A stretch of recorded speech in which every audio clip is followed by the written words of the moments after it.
रहने वाले हैं। योगेश ने बताया भाई 2012 में मैं 21 साल का था। अपने 6 दोस्तों के साथ मिलके हमने एक प्लान बनाया कि हम वैष्णो देवी घूम के आएंगे। वैष्णो देवी जिसके बारे में इंडिया में तो सभी लोग जानते हैं, लेकिन बाहर से लोग आते हैं देवी के दर्शन करने के लिए। वहां पर इतनी ज्यादा मान्यता है, कहते हैं देवी का आशीर्वाद अगर वहां से ले ले और अपनी मनोकामना उनके सामने रख दे तो मनोकामना जरूर पूरी होती है। इसी भाव के साथ योगेश और उनके 6 दोस्त घूमने निकले वैष्णो देवी के ट्रिप पे। योगेश ने बताया कि अक्षय भाई हम 7 लड़के थे, यहाँ से हम ट्रेन में गए, हम वहां पर पहुंचे, हमने माता के दर्शन करे। वहां से जब हम लोग निकले तो हमने सोचा कि यार अभी 1-2 दिन है, क्यों ना हम घूम ले। इनकी जो ट्रेन थी वो 1-2 दिन बाद की थी। इन्होंने सोचा कि यार कहीं पे घूम लेते हैं, इतनी दूर आए हैं, इतना अच्छा नज़ारा है, पहाड़ियाँ, वादियाँ और माता का आशीर्वाद। जब इन लोगों ने आशीर्वाद लिया उसके बाद एक गाड़ी वाले से बात की। वो जो गाड़ी वाला था उसके पास 7 सीटर गाड़ी थी। योगेश के दोस्तों को बैठाकर योगेश के कहने पर पूरा प्लान ऑर्गेनाइज करने के बाद योगेश और उनके दोस्तों को अलग अलग जगह दिखाई। कभी ये लोग पहाड़ी के ऊपर रुके, इन्होंने वहां पर फोटो क्लिक करवाई। पूरा दिन ये लोग बहुत मजे से घूमे और इन्होंने खूब मस्ती की। योगेश ने बताया कि भाई हमारा एक दोस्त था कृष्णा, उसकी तबीयत बहुत ज्यादा खराब हो गई थी क्योंकि उसे आदत नहीं थी, मोशन सिकनेस होने की वजह से उसे बार बार वॉमिटिंग हो रही थी। इन लोगों ने जब बात की ड्राइवर से तो ड्राइवर ने बताया कि आगे जाके मनसा लेक आती है। मनसा लेक जो अपने आप में बहुत ज्यादा पॉपुलर है, वहां की जो खूबसूरती है वो बहुत ज्यादा है। ड्राइवर ने अलग अलग ढाबों पे इन्हें घुमाया, अलग अलग जगह से शॉपिंग करवाई और फिर उसके बाद मनसा लेक के पास इन्हें लेके पहुंचे।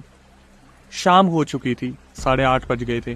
कृष्णा की तबीयत बहुत ज्यादा खराब हो रही थी, उसे बार बार वॉमिटिंग आ रही थी। इन लोगों ने डिसाइड किया कि अब हमें कोई होटल या रिजॉर्ट देख लेना चाहिए। बहुत ढूंढने पर उस एरिया में इन्हें सिर्फ एक होटल मिला जिसका नाम रिजॉर्ट के नाम पे रखा हुआ था। ऐसा लग रहा था जैसे वो भी एक घर था और उसे तब्दील कर दिया गया था किसी होटल में। 1 मंजिल का बना हुआ था और ऊपर छत थी। योगेश ने बताया कि अक्षय भाई हम अंदर गए, अप्रॉक्सीमेटली 9 साढ़े 9 बज गए थे जब एग्जैक्ट लोकेशन पे हम पहुंचे थे। वहां से हमने ड्राइवर को अलविदा कह दिया। हमारे दिमाग में बस ये था कि हम लोग यहाँ पर रेस्ट करेंगे और जो भी हमारा नियर बाय रेलवे स्टेशन है जहां से हम ट्रेन पकड़ सकते हैं ट्रेन पकड़ेंगे। योगेश ने बताया कि अक्षय भाई जब हमने उस होटल में कदम रखा पहले ही बहुत नेगेटिव वाइब्स आ रही थी। जब हम अंदर घुसे तो हमने देखा वहां पर सिर्फ उस वाले फ्लोर पे 2 रूम्स अवेलेबल हैं। एक रूम जिसमें टीवी लगा हुआ था, एक रूम जिसमें टीवी नहीं लगा हुआ था। रूम के चार्जेस बहुत ज़्यादा नहीं थे। इन्होंने जब रिसेप्शन वालों से बात की तो उन्होंने साफ बता दिया कि सर अभी हमारे पास सिर्फ 2 रूम अवेलेबल है, बाकी सारे अंडर कंस्ट्रक्शन है। कुछ रूम है जिसमें सामान रखा हुआ है और यहाँ पर ज़्यादा कोई आता भी नहीं है, इसलिए 2 ही रूम हम बचा के रखते हैं। योगेश के दिमाग में आया कि अगर यहाँ पे सिर्फ 2 रूम है तो ये सब सोएंगे कहाँ, मतलब जो भी होटेलियर्स है, स्टाफ है, जितने भी यहाँ पर काम करने वाले लोग हैं। लेकिन योगेश ने सोचा कि हम इस चीज़ की क्यों टेंशन ले। वहां पर इन्होंने चाबी पिक की और ये सारे दोस्त अपने अपने रूम में चले गए। एक रूम में 4 लड़के गए, दूसरे रूम में 3 लड़के गए। जो टीवी वाला रूम था उसमें योगेश और उसके साथ 3 लड़के रुके और दूसरे रूम में 3 लड़के चले गए जिसमें कृष्णा भी था। कृष्णा को कोई भी डिस्टर्ब नहीं करना चाहता था क्योंकि उनकी तबीयत खराब थी। तो फाइनली इन लोगों ने प्लान बनाया कि भाई ये काम करते हैं, जिस रूम में टीवी लगा हुआ है उस रूम में चल के बैठते हैं, थोड़ा टीवी देखेंगे, दिमाग फ्रेश हो जाएगा और बातें बातें भी हो जाएंगी। अप्रॉक्सीमेटली रात के 10 बज गए थे। जो वहाँ पर स्टाफ था छोटू, वो इनके पास आता है और बोलता है कि सर आपको कुछ खाना है, चाय मंगवानी है, कुछ भी सामान अगर आपको चाहिए तो आप बता दो। योगेश ने एक बारी सबकी तरफ नजर मारी तो सब बहुत थके हुए थे। सबने गर्दन हिला दी कि यार अभी कुछ नहीं चाहिए, थोड़ा सा रेस्ट करेंगे फिर कुछ मंगा लेंगे। तो वहाँ पे जो छोटू खड़ा था उसने योगेश और उनके दोस्तों को बताया कि सर 10:30 के बाद यहाँ पर कुछ भी नहीं मिल पाएगा। अगर आपके दिमाग में कुछ भी खाने को लेके कुछ भी आता है आप मेन्यू देख लेना और ऑर्डर कर देना। योगेश ने इस चीज़ पर ध्यान नहीं दिया और उन्होंने बोला ठीक है कोई दिक्कत नहीं है, हम थोड़ी देर में अभी ऑर्डर कर लेंगे या मंगवा लेंगे, तो 10:30 से पहले हो जाएगा। योगेश ने बताया कि अक्षय भाई हमने टीवी ऑन करा, जी टीवी के ऊपर गए और वहाँ पर फियर फाइल्स आ रहा था। हम सारे दोस्त फियर फाइल्स में ऐसे गुम से हो गए क्योंकि सबको ही हॉरर कंटेंट देखना पसंद था और एक ही रूम में बैठे थे, तो महफिल इस तरीके से बन गई। कब 10:30 पार हो गए इन्हें पता ही नहीं चला। इसके बाद जब ये सारे एक ही रूम में थे तो सबने एक एक करके वॉशरूम यूज करना स्टार्ट किया। सबसे पहले एक लड़का उठता है इनमें से जो टीवी वाले कमरे का वॉशरूम यूज करने जाता है। तो दूसरा दोस्त बोलता है यार मुझे भी वॉशरूम यूज करना है और मैं फटाफट होके आता हूँ। तो वो दूसरे कमरे में गया और उसने वॉशरूम यूज़ किया तो वहाँ पर देखा कि जो टूटी है, जो नलका है, उसमें से पानी टपक रहा है। तो वो फटाफट रिसेप्शन पे गया और उसने छोटू को बताया, जो वहाँ पे छोटू था, कि यार मेरे रूम में ऐसे ऐसे वॉशरूम में दिक्कत है और कोई भी फ्रेश होने जाएगा तो वो ढंग से फ्रेश नहीं हो पाएगा क्योंकि नलकी में से पानी निकल रहा है तो वो प्रॉपरली आ नहीं पा रहा है, जिसकी वजह से आपका पानी भी बहुत वेस्ट हो रहा है। जो छोटू था वो रिसेप्शन वाले को देखता है और रिसेप्शन वाला बोलता है ठीक कर दो जाके। छोटू अपने हाथ में प्लास और रिंच वहाँ पे लेके आता है और सामने सामने वॉशरूम का वो नलका टाइट कर देता है। ये सब होने के बाद छोटू वहाँ पर फिर इनसे पूछता है कि भैया 10:30 से ज़्यादा टाइम हो गया, आप लोगों को कुछ मंगवाना है? ये जो योगेश का दोस्त था जो दूसरे रूम में छोटू से बात कर रहा था, वो अचानक से बोलता है कि एक काम करो, आप नीचे चलो, बस मैं 2 सेकंड में पूछ के आया। ये वहाँ पर गए तो इन्होंने देखा कि भाई सारे आपस में बातचीत कर रहे हैं, सारे फियर फाइल्स देख रहे हैं, सब एंजॉय कर रहे हैं। ये सबको बोलने लगे अरे भाई बता दो यार कुछ खाना है, तो वो बार बार रिसेप्शन वाले पूछ रहे हैं। और इसके बाद अगर एक बार बंद हो गया ना, वहाँ पे कुछ मिलेगा नहीं खाने को, तो सब बोलते कि देख भाई एक काम कर, अभी ना हम चाय मंगवा लेते हैं, इसके बाद हल्का फुल्का कुछ खा लेंगे, तू एक काम करियो। उस दोस्त को बोलते एक काम कर, नीचे जाके बोलते भैया आज के लिए थोड़ा सा किचन को थोड़ा ओपन रख लो, थोड़ा सा टाइम बढ़ा दो क्योंकि हम सब बहुत थके हुए हैं, अभी आधे 1 घंटे पहले ही तो होटल में आए हैं, अचानक से हमसे पूछो क्या खाओगे तो हम डिसाइड नहीं कर पाएंगे, हम सब डिसाइड करके अभी बताएंगे आपको। वो जो दोस्त था वो सबको बोलता है ठीक है मैं जा रहा हूँ और मैं चाय के लिए बोल के आ रहा हूँ, लेकिन अगर कुछ खाना है तो अभी बता दो। सारे दोस्त बोलते हैं अबे यार तू जाना, दिमाग खराब कर रहा है। इतने में दोबारा टीवी पे ध्यान देना स्टार्ट करते हैं। वो जो दोस्त था वो उस कमरे से बाहर निकलता है और अचानक से उसे दूसरे कमरे में से आवाज आती है। वो कमरा जो बिल्कुल खाली था। जब ये दोस्त अचानक से सुनता है कि यार कमरे से आवाज आई है, कमरे में कोई है तो नहीं, उसके दिमाग में आता है कि यार कोई चोरी तो नहीं कर रहा है, कहीं कोई लूटपाट तो नहीं कर लेगा, सामान तो नहीं देखने लग रहा है। ये जो दोस्त है ये अंदर जाते हैं और रूम में अचानक से इन्हें वॉशरूम के अंदर से आवाज आती है। इनके दिमाग में 36 ख्यालों ने जगह बना ली थी और इनके दिमाग में यही चल रहा था कि यार हमारे वॉशरूम को कौन यूज कर रहे हैं। तो ये जो दोस्त थे ये रिसेप्शन पे जाने से पहले उस रूम में जाते हैं और वॉशरूम के पास जाके बोलते हैं कि कोई है क्या, उधर से कोई आवाज नहीं आती। फिर ये अचानक से पूछते हैं कि अंदर कोई है क्या, और अंदर से आवाज आती है मैं हूं। इन्होंने जब ये आवाज सुनी तो फिर इनके दिमाग में यही चीज आई कि यार कोई मेरा दोस्त तो अंदर नहीं है, या शायद यहाँ का कोई कर्मचारी, कोई छोटू, कोई भी रिसेप्शन वाला हमारा वॉशरूम यूज तो नहीं कर रहा है। ये जाते हैं ये देखने के लिए, कंफर्म करने के लिए कि कोई उस रूम का बंदा तो इस रूम में नहीं आ गया हमारे दोस्तों में से। जब ये जाके देखते हैं तो देखते हैं कि सारे लड़के जितने भी थे वो टीवी की तरफ देख रहे हैं। इन्होंने गिनती भी की, अपनी आंखें भी रगड़ी, और जब ये वापस आए तो इन्होंने देखा अभी भी वॉशरूम का गेट बंद है। ये भागे भागे जाते हैं योगेश के पास और बोलते कि भाई उस वाले कमरे में कोई हमारा वॉशरूम यूज कर रहे हैं। योगेश के साथ उनके एक दोस्त और इसके साथ जाते हैं दूसरे कमरे में, और योगेश ने बताया कि अक्षय भाई हमें जो बताया गया था ना, चीजें उससे बिल्कुल उल्टी थी। जब ये लोग उस कमरे में पहुंचे और योगेश ने इस तरीके से हाथ मारा तो वॉशरूम का गेट 1 सेकंड में खुल गया। अब योगेश अचानक से अपने दोस्त को देखने लगे और बोले कि तूने पी भी लिया क्या, कैसी बातें कर रहा है तू, कोई भी नहीं है यहाँ पे और ऐसा भी नहीं लग रहा कि इसे यूज करा हुआ है। उस दोस्त ने बोला कि भाई मैं गारंटी से बोल सकता हूँ कि मैंने किसी की आवाज सुनी है, मैंने यहाँ पे अभी देखा है कि कोई ना कोई यहाँ पर था। योगेश ने बोला तू दिमाग खराब मत कर, वैसे ये लोग बोल रहे थे खाने को कुछ नहीं मिलेगा, जाके चाय का ऑर्डर दिया। ये जो दोस्त थे सब कुछ होने के बाद ये सोचते कि यार ठीक है मैं चाय का ऑर्डर दे के आता हूँ, सारे चाय पीना चाहते हैं। ये जब नीचे जाते हैं वहां पे जाके देखते हैं कि हर तरफ ताला लगा हुआ है। ये देखने के बाद ये हक्के बक्के रह जाते कि ये सब कहाँ चले गए, जितने भी यहाँ का स्टाफ था, होटेलियर, रिसेप्शन वाला, सब कहाँ चले गए। ये जो दोस्त थे ये ऊपर भागे भागे आए और योगेश और उनके दोस्तों को बताया भाई इस होटल में कोई भी नहीं है, सब जा चुके हैं। योगेश और उनके दोस्त सब ने सर पकड़ लिया, बोले तू कैसी बातें कर रहा है यार, ऐसा कैसे पॉसिबल हो सकता है, ऐसा थोड़ी ना हो सकता। अटेंड करने के लिए किसी को तो भेजेंगे, किसी को तो रखेंगे, ऐसा कैसे हो सकता है ये सब चले गए। उस दोस्त ने बोला भाई तुम नीचे चलो। कृष्णा तो पहले ही डरा हुआ था, उसकी तबीयत भी खराब थी और ये सब सुनने के बाद ये सब हिल चुके थे। योगेश ने बताया कि भाई मैं और मेरा एक दोस्त अपने इस दोस्त के साथ नीचे गए और जाके देखा सीरियसली कमरों पे ताले लगे हुए हैं, वहां पर कोई भी अटेंड करने वाला नहीं था। ये लोग वापिस आते हैं और ये सोचते हैं कि यार हो क्या रहा है इस होटल में, हमने आके यहाँ पे कोई गलती तो नहीं कर दी। तो आके योगेश ने अपने दोस्तों को बताया कि भाई सोने की तैयारी करते हैं, ये होटल वाले यहाँ से जा चुके हैं और शायद हमने ही ज़्यादा लेट कर दिया। योगेश ने बताया कि भाई ये सब सुनने के बाद ना सबका दिमाग खराब हो गया, सब अपने अपने कमरे में जाने लगे। योगेश ने बोला कि यार मेरे को ना घुटन सी हो रही है, मैं छत पे जा रहा हूँ। योगेश छत पे आ गए अपने दो दोस्तों के साथ। जो खूबसूरती मनसा लेक में इन्हें यहाँ पर आने पे दिख रही थी, अब इन्हें ऐसा लग रहा था कि यार हमने बहुत बड़ी गलती कर दी यहाँ पर रूम लेके। योगेश ने बताया कि मैंने दीवार पकड़ी और मैं ऐसे छज्जे पे से यूं देखने लगा। मैंने देखा जो मेन गेट है उस पे बहुत बड़ा ताला लगा हुआ है। ये देखने के बाद योगेश का दिमाग फिर गया।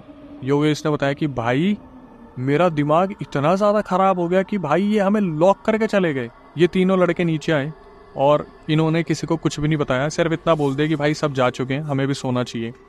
योगेश अपने 3 दोस्तों के साथ टीवी वाले कमरे में सो गए और दूसरा जो रूम था उसमें 3 लड़के चले गए थे। योगेश ने बताया कि भाई मेरा दिमाग बहुत ज़्यादा ख़राब हो रहा था, ये सोच के कि हमारे साथ ठीक नहीं हो रहा। योगेश ने बताया अक्षय भाई, जब हम किंग साइज बेड पर लेटे हुए थे चारों लड़के रजाई ओढ़ के, मैं तो इसी बारे में सोच रहा था कि इस होटल में हम आए हैं, हमारे साथ क्या क्या हो रहा है। मेरे बगल में 2 लड़के थे जो बहुत ज़्यादा पढ़े करते थे, दोनों ही बहुत ज़्यादा पढ़ने वाले थे। ये आपस में पढ़ाई की बातें करने लगे। योगेश ने बोला कि मेरा दिमाग ख़राब हो गया। मैंने बोला भाई सो जाओ, ये टाइम ठीक नहीं है, सुबह की ट्रेन है, हमें निकलना है और टाइम से उठना भी है। अगर तुम इसी तरीके से बातें करते रहोगे तो मुझे खुद को नींद नहीं आएगी। और वो लड़के भी यही बोले हाँ हाँ भाई हम सो रहे हैं। ये आराम से लेट गए। 12:30 बजे की बात होगी। अचानक से इनके कमरे के गेट के बाहर किसी ने नॉक करा। जब गेट के नॉक होने की आवाज़ सुनी गई इनके कमरे में, जिसमें योगेश और उनके दोस्त लेटे थे, बाकी लड़कों ने एक ही बात बोली कि योगेश भाई जाके देखो ना एक बार कौन आया है। और योगेश उस टाइम ये सोच रहे थे कि यार कृष्णा को कोई दिक्कत तो नहीं हो गई, वो दूसरे रूम में, मेरे जो रूममेट है मुझे उठाने तो नहीं आए हैं। योगेश ने स्पीड पकड़ी, उन्होंने रजाई हटाई और उन्होंने चप्पल पहनी और वो गेट पे गए। उन्होंने गेट खोला, देखा आगे पीछे कोई भी नहीं है। योगेश को लगा कि शायद कोई दोस्तों में से फिरकी ले रहा है। योगेश ने गेट बंद करा और वो वापस आके लेट गए। मुश्किल से 7 मिनट हुए होंगे। योगेश ने बताया फिर किसी ने गेट नॉक करा। इस बार फिर दोबारा उन्हीं लड़कों ने बोला कि भैया एक बार देख लो ना यार कौन मजे ले रहा है। योगेश फुल स्पीड में उठे, भागे, गेट की तरफ खोला, ये सोच के कि मैं किसी दोस्त को पकड़ूंगा। वहां पर कोई भी नहीं था। योगेश वापस आते हैं, अपने बेड पर लेट जाते हैं। तीसरी बारी का कोई ऐसा अंदाज़ा नहीं था कि ऐसा कुछ होगा, लेकिन फिर 5 मिनट बाद दोबारा इनका कोई गेट बजाता है। योगेश ने बोला अपने दोस्तों को कि भाई मेरे से ना तो तुम बोलना, ना ही मैं उठने वाला हूँ। मैं 2 बार उठ चुका हूँ और मुझे गेट के बाहर कोई भी नहीं दिख रहा। ये चारों लड़के अपने मुंह पे रजाई ओढ़ के वहीं लेटे रहे। योगेश ने बताया कि भाई मैं सोने की कोशिश कर रहा था, मेरे दोस्त सोने की कोशिश कर रहे थे। हमारे दिमाग में इतना डर बैठ चुका था, इतना डर बैठ चुका था कि हमें समझ नहीं आ रहा था कि हो क्या रहा है। अचानक से इनके रूम में वॉशरूम खुलने की आवाज़ आती है। ये चारों वहाँ पे ऑब्जर्व करते हैं कि कमरे में कौन आया है। गेट तो बंद है। योगेश बस पीछे मुड़ के देखता है। तीनों लड़के बहुत बुरी तरीके से डरे होते हैं, रजाई मुंह तक ओढ़ कर लेटे हुए हैं और किसी की इतनी हिम्मत नहीं हो रही कि कोई उठ के देख ले कि हमारे कमरे में कौन आया है। इनके दिमाग में सिर्फ एक ही नाम था, जय श्री राम, जय श्री राम, जय श्री राम, जय हनुमान। ये चारों जब अपनी रजाई में थे, अचानक से इनके बाहर जो कमरे में लाइट लगी हुई थी वो फ्लिकर करना स्टार्ट कर देती है। योगेश ने बताया कि अक्षय भाई डर का माहौल उस कमरे में इतनी बुरी तरीके से हो चुका था, हम बस ये सोच रहे थे कि हनुमान चालीसा अगर हम बोलेंगे तो सब कुछ ठीक हो जाएगा। योगेश हनुमान चालीसा पढ़ना स्टार्ट करते हैं। तीनों दोस्त भी हनुमान चालीसा पढ़ना स्टार्ट करते हैं। किसी इक्के दुक्के को नहीं आई तो उन्होंने जय श्री राम, जय हनुमान बोलना स्टार्ट करा। थोड़ी ही देर में फैन इतनी स्पीड से चलने लगा, इतनी स्पीड से चलने लगा, वो उछल के वहाँ से निकला और इनके रूम में कहीं दूसरी जगह पर जाके गिरा। ये चारों लड़के इतनी बुरी तरीके से खौफ में थे, इतनी बुरी तरीके से डरे हुए थे, इन्हें समझ नहीं आ रहा था कि अभी और क्या होने वाला है। जब इन्हें पता चला कि फ़ैन गिर चुका है, योगेश ने बोला अक्षय भाई आप बिलीव नहीं करोगे, हमारी किसी की एक की भी इतनी हिम्मत नहीं हो रही थी कि हम रजाई में से झाँक ले कि क्या हो रहा है। ये पड़े रहे और थोड़ी देर बाद इन चारों की आंख लग गई। जब ये चारों सुबह उठे तो इन्होंने देखा कि सब नॉर्मल हो चुका है। कमरे में रोशनी आ रही है, होटल में हलचल हो रही है, दोबारा वहाँ पे अटेंड करने वालों की आवाज़ आ रही है, सब कुछ सही हो गया। इस टाइम पर योगेश और उनके तीनों दोस्त बहुत गुस्से में थे कि हमारे रूम में ये सब कुछ क्या हुआ है, कैसे हुआ है, और ये सारे होटेलियर्स कहाँ थे, रात को काम करने वाले कहाँ थे, इनके साथ जो धोखाधड़ी हुई थी। ये बिल्कुल भी उस चीज़ से सहमत नहीं थे कि ये छोड़ने वाले हैं होटल्स वालों को। योगेश ने बताया कि भाई जब तक हम ये सारी चीज़ें आपस में बात कर रहे थे हमारा कमरा नॉक होता है। और योगेश ने बताया दिन के टाइम पे हम फिर दोबारा इतना ज़्यादा डर गए क्योंकि सारी रात की बातें हमें याद आ गई कि अचानक से गेट पे कौन आ गया। ये जाते हैं डरते डरते रूम खोलते हैं तो योगेश ने बताया कि भाई मेरे ही तीनों दोस्त खड़े थे। कृष्णा अब ठीक हो चुका था और ये तीनों लड़के इनके रूम में आके बोलते कि भाई रात को हमारा गेट क्यों बजा रहे थे यार। योगेश ने बताया कि भाई तुम्हारा सिर्फ गेट बजा, हमारे साथ रात को क्या क्या हुआ है सारा दृश्य एक एक चीज़ सब कुछ बताई गई। इन्होंने अपने मन में ठान लिया था कि आज जब हम जाएंगे तो इन होटल वालों को अच्छी तरीके से चमका के जाएंगे। मतलब बहुत डांटने वाले थे और हो सका तो हाथापाई भी करेंगे क्योंकि हमारी जान का सवाल था।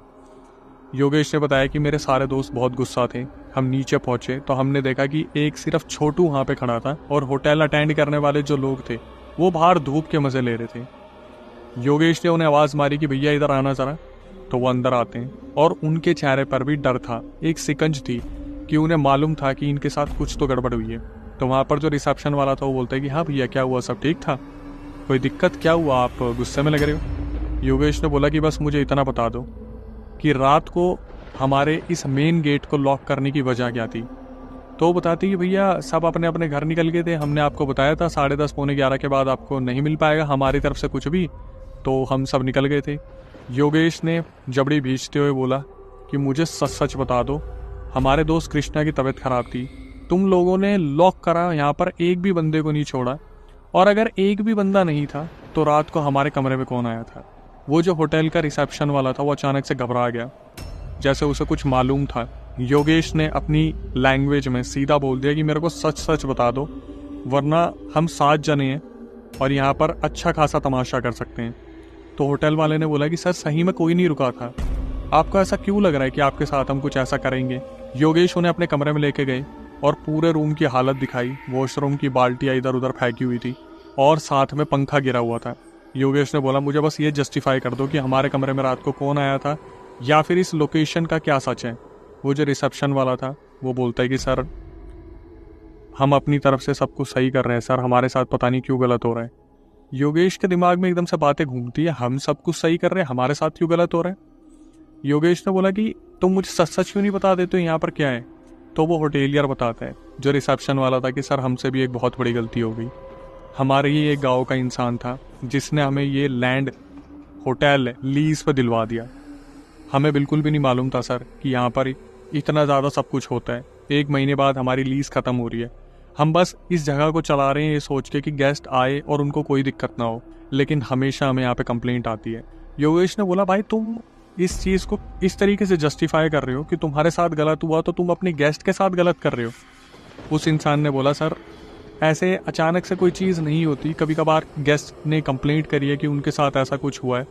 योगेश ने साफ साफ बोला कि मुझे मालूम है तुम्हारे हर गेस्ट के साथ कोई ना कोई दिक्कत होती है, तुम सच सच बताओ इसका राज क्या है। वो जो होटल वाला था उसने अपनी रोने जैसी शक्ल बना ली और योगेश के सामने और उनके दोस्तों के सामने बोले कि सर हमें नहीं पता था कि हमारा गाँव का इंसान ही हमारे साथ धोखा कर देगा। ये ज़मीन आज से 2-3 साल पहले एक शमशान थी, यहाँ पर बस ये घर बना दिया गया ये सोच के कि कोई तो ले ही लेगा। जो बिल्डर था या फिर जो बेचने वाला था उसने बस ये बना के इस जगह को लीज पर डालना शुरू कर दिया। हमें 1 साल पूरा होने वाला है सर, हमारी 1 साल की लीज थी, हम खुद वेट कर रहे हैं कि 1 महीने में ख़त्म हो जाए। रात को यहाँ पर अजीब अजीब सी चीज़ें होती है मैं मानता हूँ, लेकिन आज तक ऐसा कुछ नहीं हुआ कि किसी को हार्म पहुँचाओ।